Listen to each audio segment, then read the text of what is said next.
네, 영중학교 2학년 2학기 중간고사 대비 내용 정리를 하도록 하겠습니다. 자, 여기 보시면 생물의 구성 단계부터 보이죠.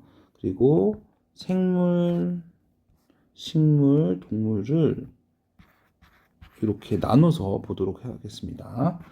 생물의 기본적인 구성 단계는 세포, 조직, 기관, 개체인데 식물은 조직계가 포함되고요. 동물은 기관계가 더 포함이 되고 있습니다.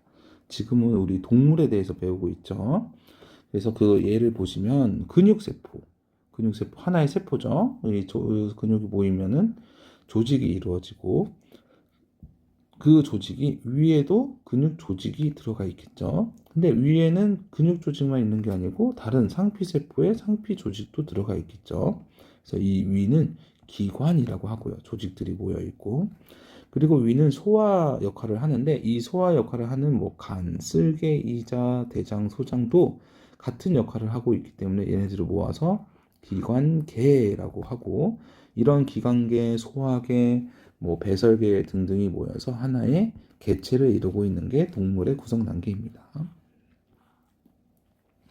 자, 각각의 구성 단계에 대한 정의는 이렇게 생물의 몸을 구성하는 기본 단계는 세포고 세포가 모여서 조직이 모여서 고유한 모양과 기능을 갖추면 기관 동일한 기능을 하는 몇 개의 기관이 모이면은 기관계. 그래서 여러 기관이 모여서 하나의 독립생물체인 개체를 이룬다. 이렇게 보고 있고요.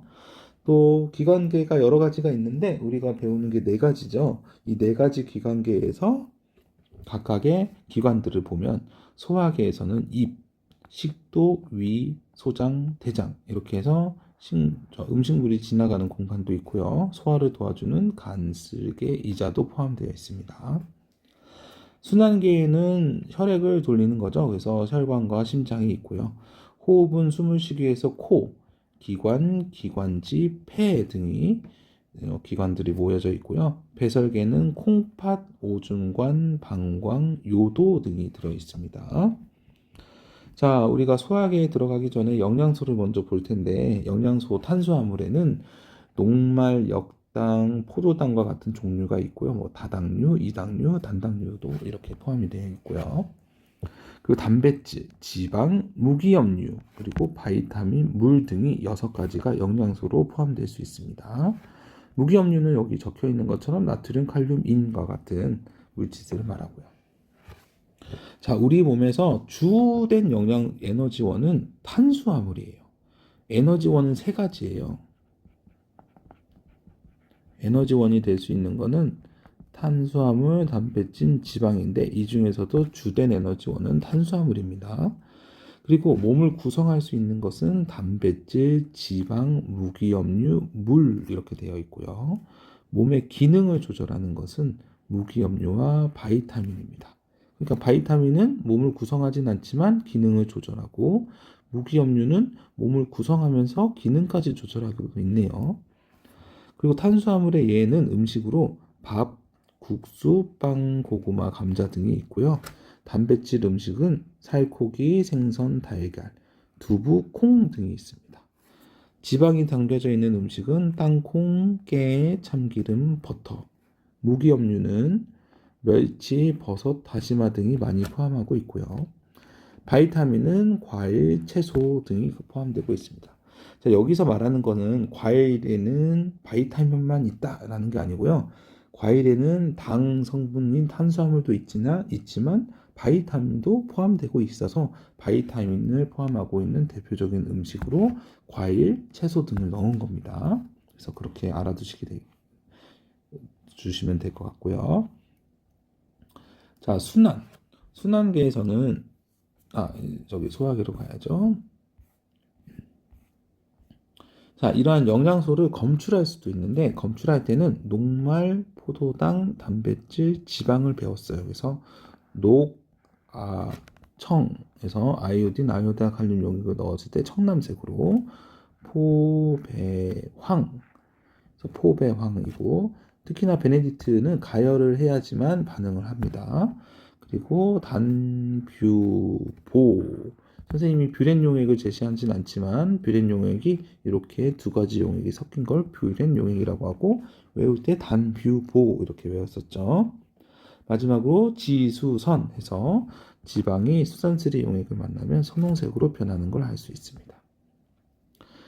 자, 이번에 소화로 들어갈 건데요. 소화에서는 역할이 뭐냐면 영양소를 세포막에 넣을 수 있어야 돼요. 세포들이 사용하려면 세포막을 통과해야 되는데 그 큰 영양소를 세포막이 통과할 수 있게끔 작은 영양소를 분해하는 과정을 소화라고 합니다. 자, 소장에서는 영양소가 흡수되고요. 소장의 주름과 융털은 영양소와 닿는 표면적을 넓혀서 소화의 효율을 높이는 거죠. 그리고 이자액은 이자가 만들어지고 이자에서 이자액을 보관해 두었다가 소장으로 분비를 하는데 이 이자액에는 탄수화물, 단백질, 지방을 모두 소화시키는 소화효소가 들어있었죠. 여기 밑에서 트립신, 아밀레이스, 라이페이스가 다 이자액에 있던 소화효소고요. 자, 두 번째로는 쓸개즙. 쓸개즙은 간에서 만들어져요. 쓸개에서 만들어지지 않고 쓸개에서는 그럼 뭐하냐? 잠깐 보관해 두었다가 소장으로 분비하는 역할을 하고 있습니다. 이 쓸개즙은 지방의 소화를 도와요. 지방을 직접 분해하진 않지만 소화를 도와줍니다. 자, 그 부분을 여기서 확인해 보도록 할게요. 자, 소화관에서 이제 입에서 위에서 소장에서 하는 건데 자, 물질이 세 가지가 있는데 세 가지가 입에서 분해되고 있네요. 그래서 이거는 탄수화물 녹말을 말하고 있고요. 입에서 침에 섞여 있는 아밀레이스가 이 녹말을 분해시켜서 엿당으로 만들어낼 수 있습니다. 그리고 이 녹말은 위를 거치긴 하지만 소화되지 않고요. 소장에서 이자액 속에 들어있는 똑같은 물질인 아밀레이스로 포도당으로 최종적으로 분해가 되는 겁니다. 단백질 분해를 보면 입에서는 분해가 되지 않고요. 꼭꼭 씹으면 이 위에 들어가는 단백질이 펩신을 만나서 분해가 됩니다.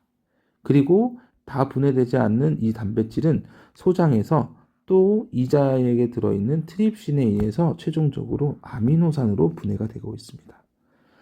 자, 마지막으로 지방은 입과 위에서 분해가 되지 않고 바로 소장으로 넘어가고요. 소장에서 아까 그 이자액에 있던 라이페이스에 의해서 지방산과 모노글리세리드로 분해가 됩니다. 자, 이 영양소를 이제 흡수를 할 건데요. 대부분 영양소는 소장에서 흡수를 하고 대장에서도 흡수를 하지만 대장의 주된 역할은 물을 많이 흡수하고 있습니다. 자, 소장에서 영양소를 흡수할 때는 여기 보이는 것처럼 융털이 있는데요. 이 융털은 두 가지 구조로 나뉘어져 있습니다. 융털 안에 방망이처럼 생겨 있는 요 녀석. 요 녀석이 A, 암주관이고요. 암주관을 둘러싸고 있는 요 B라는 녀석은 모세혈관입니다. 자, 암주관은 지용성 비타민, 지방산, 모노글리세리드, 물에 녹지 않는 성분들을 흡수하고요. 모세혈관은 밑 안에 혈관, 혈액이 들어있으니까 물이 대부분이겠죠. 그래서 물에 녹을 수 있는 바이타민, 수용성 비타민, 포도당, 아미노산을 흡수하고 있습니다. 모세혈관으로 흡수한 것은 혈액이기 때문에 영양소가 심장으로 갔다가 온몸에 있는 세포로 전달되고 있겠죠. 암주관으로 통과하는 것들은 나중에 림프관을 통해서 이동합니다. 자, 이렇게 해서 소화를 봤고요. 이번에는 순환을 보도록 할게요. 순환은 물질을 운반하는 거죠. 물질을 운반할 때 그때 누가 도와주냐면 심장이 도와주고 그리고 혈액을 통해서 운반하고 있습니다. 먼저 심장을 보면 여기 잘못 나왔네요. 심방이네요. 심방. 심방은 심장에서 여기 아래 그림을 보시면 여기 A와 C에 해당하는데 혈액을 받아들이는 것이고 정맥이랑 연결되어 있습니다. 기역은 온몸에 연결되어 있는 대정맥이고요. 리을은 폐와 연결되어 있는 폐정맥입니다. 심실은 혈액을 반대로 내보내는 곳이고요. 동맥과 연결되어 있고 B와 D가 심실입니다. 여기는 우측이라서 우심실, 여기는 좌심실, 그 위에는 좌심방, A는 우심방이 될 거예요. 그래서 동맥과 연결되어 있어서 혈액을 내보내는 곳이고요. 심장 안에는 판막이 존재하는데 이 판막은 혈액을 거꾸로 흐르는 것을 막아주고 있습니다. 그래서 심실과 연결되어 있는 심실과 심방 또는 심실과 동맥 사이에 판막이 존재해서 혈액이 거꾸로 흐르는 걸 막아주고 있어요. 자, 순환에는 두 가지 순환을 배웠는데요. 온몸 순환과 폐 순환을 배웠어요. 먼저 폐 순환은 폐를 중심으로 순환을 하겠죠. 그래서 폐로 가려면 빨간색으로 표시해 볼게요. 자, 우심방으로 대정맥을 통해서 들어온 혈액이 우심방을 거치고 우심방에서 우심실에서 폐로 가는 폐동맥을 거쳐서 폐로 이동을 합니다. 그러면 폐에서 산소가 많아지면은 폐정맥을 통해서 심장 좌심방으로 들어오고요. 좌심방에서 다시 좌심실로 보내지면 강한 압력으로 이렇게 니은번인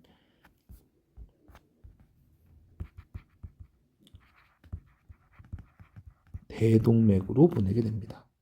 자, 온몸 순환은 계속 이어질 텐데 C가 여기 좌심방부터 시작할게요. 좌심방으로 보내진 산소가 많은 피는 좌심실로 갔다가 대동맥을 가고요. 대동맥에서 온몸으로 가고 온몸에서 산소와 이산화탄소가 많이 포함된 피가 산소가 아니죠. 이산화탄소가 많이 포함된 피가 대정맥을 통해서 들어오면 우심방에 머물렀다가 다시 폐로 가고 있죠. 그래서 온몸 순환은 온몸을 중심으로 해서 이렇게 양쪽으로 퍼져나가면서 정리하시면 될 것 같습니다.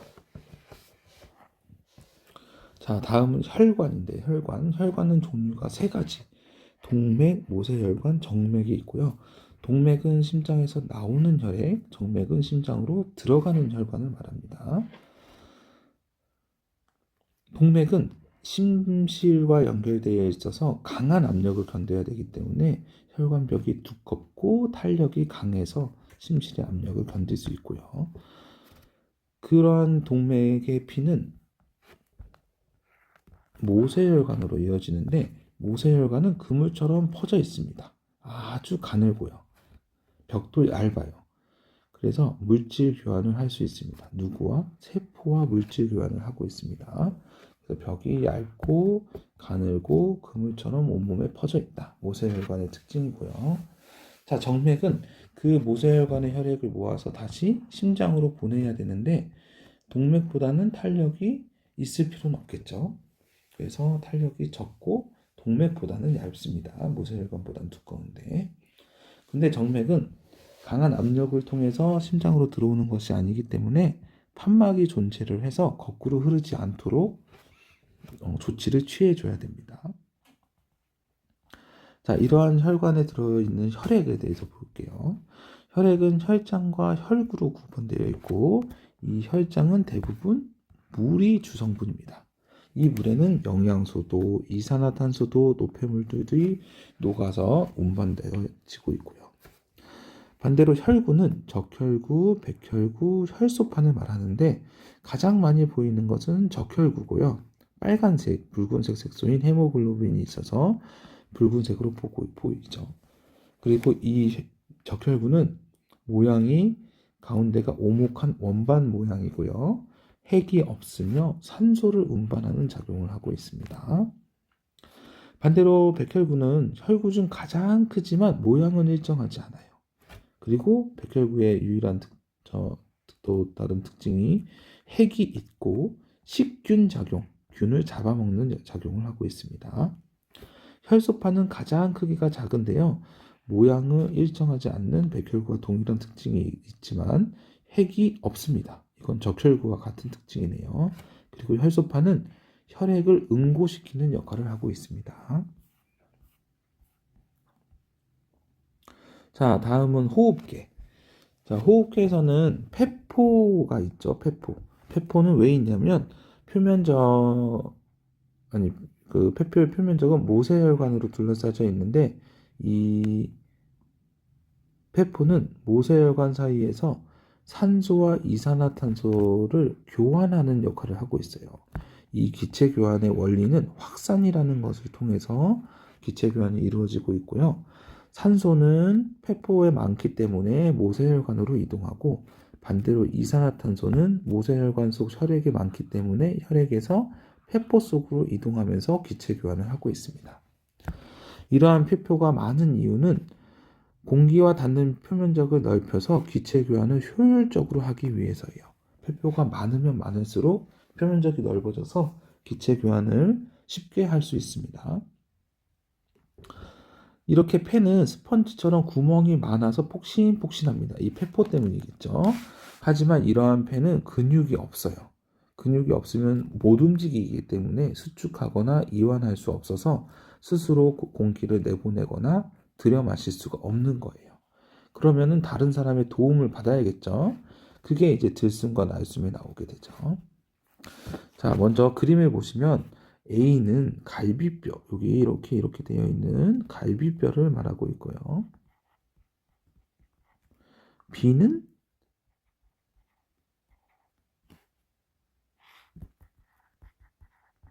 흉곽, C는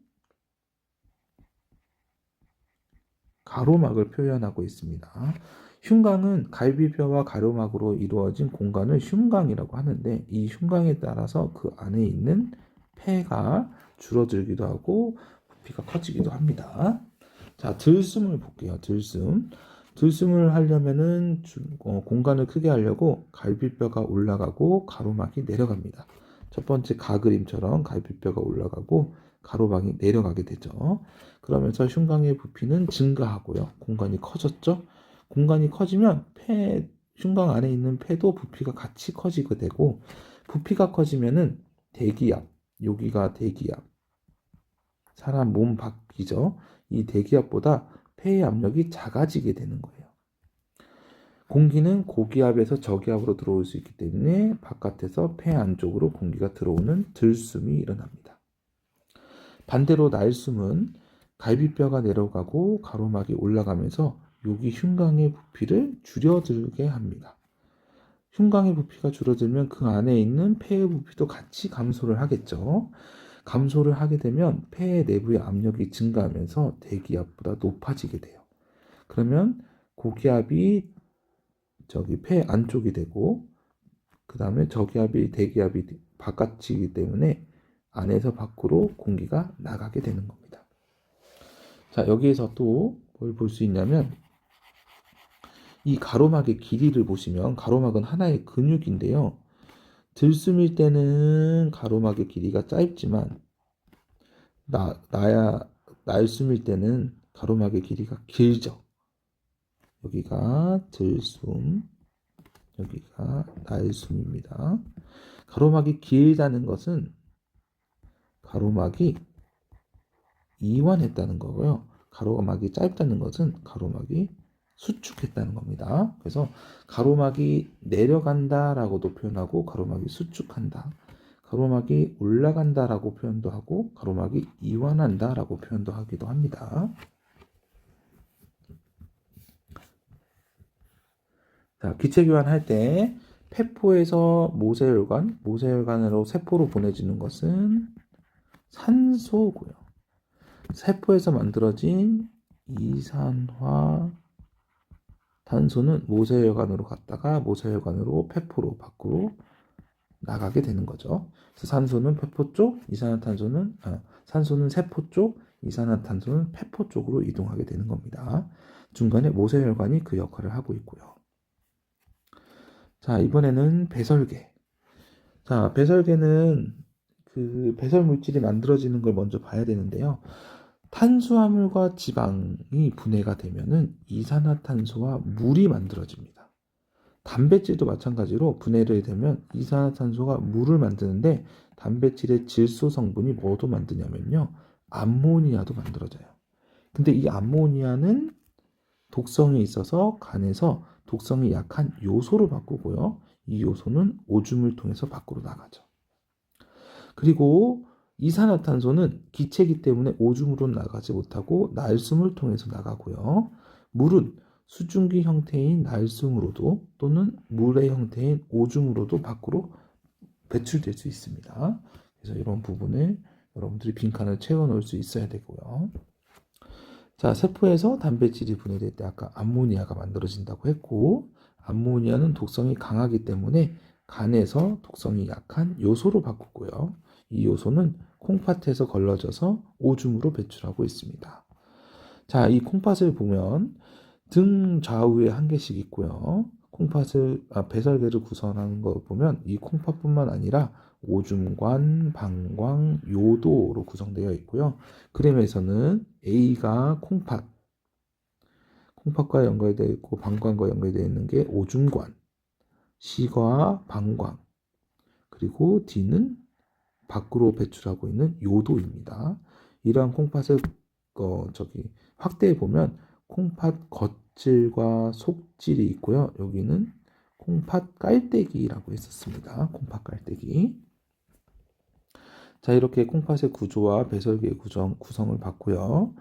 그 콩팥에서는 네프론이라는 것이 오줌을 만드는 단인데요. 이 콩팥 겉질과 속질 사이에 존재하고 있습니다. 자, 이 네프론은 세 가지로 구성되어 있는데 여기 그림에서는 A에 해당하는 사구체, B에 해당하는 보몬주머니, C에 해당하는 세뇨관으로 구성이 되어 있습니다. 그래서 여기가 사구체를 감싸고 있는 게 보몬주머니, 보몬주머니와 이어진 게 세뇨관 이렇게 구성되어 있어요. 자, 네프론에서 어떤 역할을 하냐? 첫 번째로 사구체에서 보몬주머니로 여과를 합니다. 구멍이 뚫려져 있는데 그 구멍보다 작은 물질은 통과하게 되는데 물, 요소, 포도당, 아미노산이 통과하게 되는 거고요. 두 번째 과정은 재흡수. 통과한 것 중에 포도당과 아미노산, 물 같은 경우는 필요하잖아요. 이런 것들을 재흡수하게 되는데 세뇨관에서 모세혈관으로 필요한 물질을 흡수하는 건데요.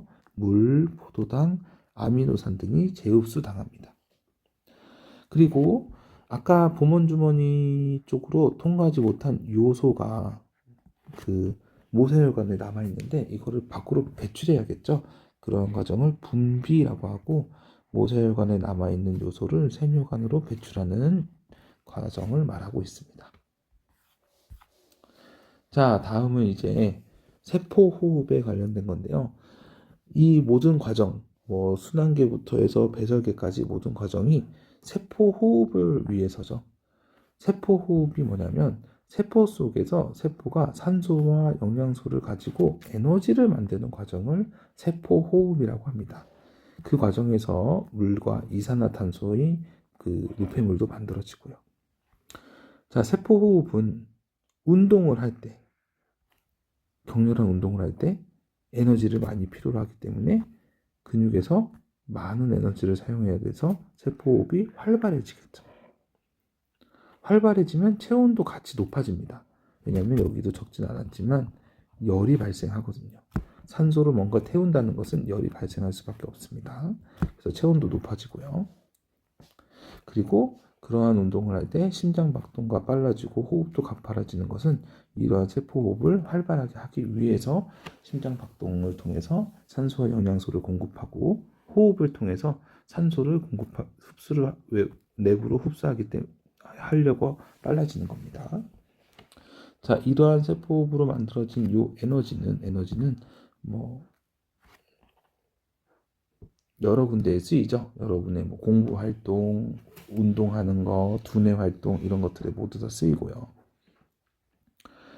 그리고 세포호흡에 도식적으로 나타낸 것은 포도당과 산소가 있으면 물과 이산화탄소가 만들어지고 에너지가 발생한다는 모식도가 있고요. 자, 이번에는 이제 물질로 넘어와서 순물질과 혼합물을 보도록 하겠습니다. 순물질, 한 가지 물질로 이루어진 물질을 순물질이라고 하고 다음과 같은 물질들이 있죠. 혼합물, 두 가지 이상의 순물질이 섞여 있습니다. 단순히 섞여 있기 때문에 자신의 성질을 그대로 유지한다고 했었죠. 탄산음료, 소금물과 같은 예들이 있습니다. 자, 이 물질의 특성 부분에서 처음에 나오는 특성이 밀도잖아요. 밀도. 밀도는 질량을 부피로 나눈 값. 그래서 부피분의 질량이 밀도였죠. 그래서 이 질량과 부피의 단위를 사용하면 밀도의 단위 그램 퍼 세제곱 센티미터를 얻어낼 수 있고요. 질량과 부피는 물질의 특성이 아니에요. 왜냐하면 질량과 부피는 물질마다 달라질 수 있거든요. 물질 같은 물질이더라도 달라질 수 있어요. 5g의 구리와 100g의 구리가 있을 수 있잖아요. 그런데 이 밀도 값은 물질의 특성이 될 수 있습니다. 물질마다 밀도가 다 다르게 나오고 있고요. 자, 그리고 이 밀도가 큰 물질은 가라앉고 밀도가 작은 물질은 떠오르게 돼요. 그래서 이렇게 여러 물질이 섞여 있을 때 가장 위에 있는 식용유가 밀도가 작고 가장 밑에 있는 설탕 시럽이 밀도가 크다는 걸 알 수 있습니다. 그래서 상대적으로 비교할 수 있고요. 그리고 혼합물인 경우에는 섞여 있는 정도에 따라서 밀도가 다르다. 설탕을 많이 섞으면 설탕물이 밀도가 높아지고 설탕을 조금 섞으면 밀도가 물보다는 작아지지만 밀도가 덜 올라가고요. 자, 다음은 용해도. 용해도에서는 정의가 어떤 온도에서 용매 100g을 최대로 녹을 수 있는 물질의 양이었죠. 그래서 용액은 용매 플러스 용질로 나타낼 수 있고 이 용액은 포화 용액이랑 불포화 용액으로 나눌 수 있다고 했죠. 최대로 녹아있는 용액을 포화 용액, 아직 더 녹을 수 있는 용액을 불포화 용액이라고 했습니다. 자, 밑에 그림은 용해도 곡선 글인데요. 여기서는 온도가 달라짐으로써 고체 용해도가 점점 증가하는 걸 볼 수 있겠죠. 그래서 서로 그 부분을 볼 수 있고 또 여러 가지 그래프를 놓으면은 서로의 물질에 대한 용해도를 비교해 볼 수 있습니다. 자, 오른쪽 그림은 그 한 물질에 대한 용해도를 나타내고 있는데 용해도 위에 있는 여기 A, C 같은 경우에는 포화 용액이고 용해도 곡선 밑에 있는 B, E는 불포화 용액이겠죠. 자, B를 기준으로 보면 B는 30도씨의 온도에서 40g까지 녹을 수 있지만 B에는 20g만 들어가 있죠. 그래서 B를 포화 용액으로 만들려면 20g을 더 녹이면 됐었고요. 그리고 B를 온도를 낮추면 20도씨로 낮추면 20g이 녹아있는 포화 용액으로 만들어낼 수도 있고요. 그래서 온도를 낮추거나 물질을 더 넣어서 B를 포화 용액으로 만들 수 있다고 했습니다. D는 어떤 상태가 D는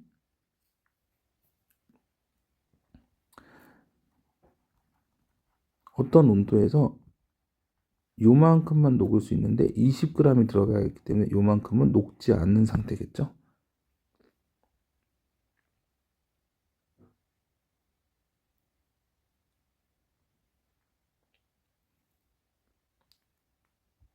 그리고 또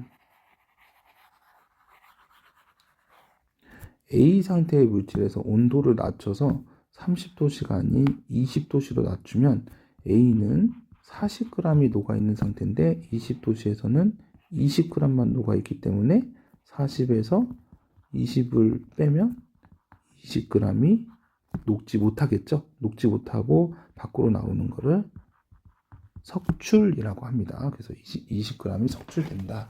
이런 부분도 여러분들이 확인할 수 있을 겁니다.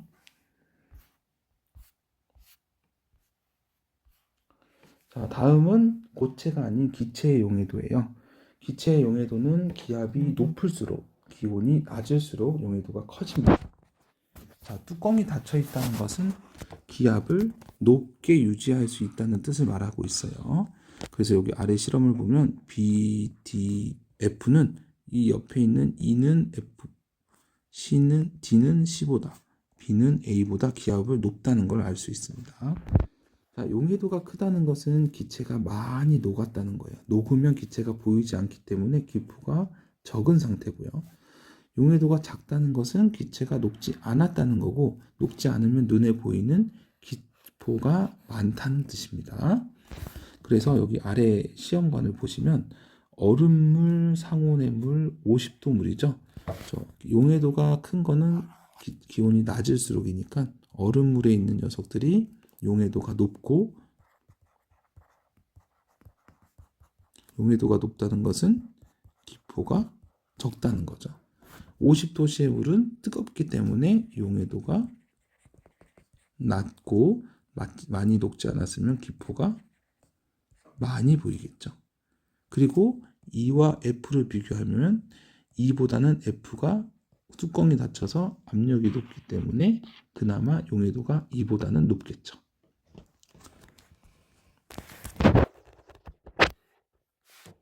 그래서 온도와 용해도의 관계를 보려면 A, C, E 또는 B, D, F, 뚜껑이 닫혀 있는 것끼리 또는 뚜껑이 열려 있는 것끼리 비교를 해야 되고요. 그 다음에 기압과 용해도를 보려면 같은 온도에서 A, B를 보거나 상온의 물에서 C, D, 50도씨 물에서 E, F를 보면은 기압과 용해도의 관계를 알 수 있겠죠. 자, 다음은 녹는 점, 어는 점, 끓는 점입니다. 순물질이면 녹는 점과 어는 점이 같고요. 또 순물질이면 녹는 점, 어는 점, 끓는 점이 일정합니다. 그리고 물질마다 다르기 때문에 이것이 물질의 특성이 될 수 있다고 했습니다. 반대로 혼합물이면 이 녹는 점, 끓는 점이 일정하지 않고 온도가 일정한 구간이 나타나지 않습니다. 자, 여기 아래 그래프를 보시면 두 물질이 있는데 한 물질은 100도씨에서 이렇게 끓었고, 한 물질은 100도씨가 돼도 끓지 않다가 점점점 끓긴 하지만 온도가 점점점 올라가고 있어요. 그래서 니은은 온도가 일정한 구간이 있기 때문에 순물질이고, 기역에서는 온도가 일정하지 않고 계속 증가하고 있죠. 일정한 구간이 없기 때문에 얘는 혼합물인 걸 알 수 있습니다. 이와 마찬가지로 여기서도 옆에서도 이번에 온도가 내려가는 어는 점을 볼 건데, 온도가 일정한 구간이 있죠. 그래서 기역번은 순물질이고, 온도가 꺾이긴 하지만 계속 점점 내려가고 있죠. 일정한 구간이 없는 혼합물입니다. 이렇게 혼합물일 때 일정한 구간이 나타나지 않는 것은 어는 동안에는 농도가 점점 높아지기 때문에 온도가 점점 계속 낮아지고요. 끓는 동안에도 농도가 점점 높아지기 때문에 온도가 점점 올라가게 되는 겁니다. 둘 다 농도가 점점 높아지기 때문에 그 끓는 점과 어는 점이 계속 달라지고 있는 겁니다. 이렇게 해서 혼합물과 순물질을 구별해 보면 될 것 같습니다.